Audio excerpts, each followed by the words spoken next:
Despite the adverse effects of the global health crisis, South Africa's farming industry has significantly increased employment opportunities in the country. Last year, the sector created over 50,000 jobs, while other sectors in the economy were struggling to continue operations.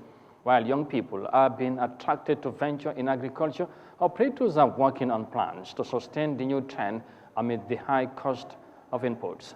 Here is more details of that in this report.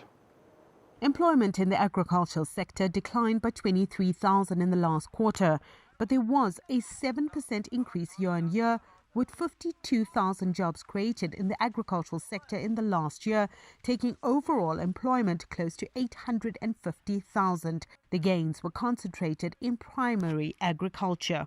We see this employment in a number of subsectors. If you look in the deciduous fruits, we had a good harvest. The citrus industry also did relatively well. But if you were to look in our oil seeds subsectors as well, sunflower seeds and the soybeans, we see some good activity there. And that's what has boosted the employment conditions, as you saw in the numbers. So mostly in the horticulture sector, we added up 6.6% more jobs in the agricultural sector, and taking into account that we are in COVID period, that is a remarkable improvement in the agricultural job base.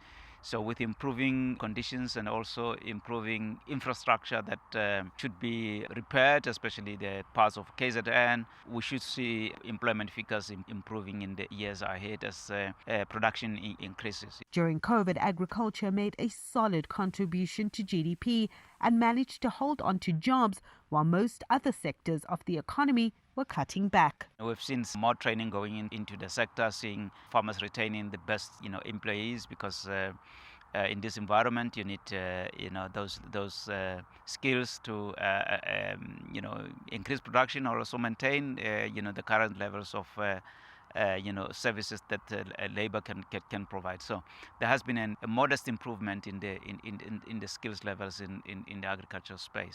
Improved export opportunities have also helped to create and sustain jobs.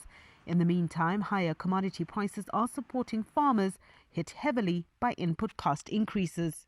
Global commodity prices are very attractive at this moment, elevated, and this will incentivize farmers to plant. But of course, one of the other challenges that everyone is stuck with is the fact that input costs are fairly high at the moment. Fertilizer prices are high, fuel prices are high. With these higher commodity prices, that does make some of the crops at least feasible to plant. We have a lot that is happening within the fruit space and the vegetable space, and we expect those to continue to do well.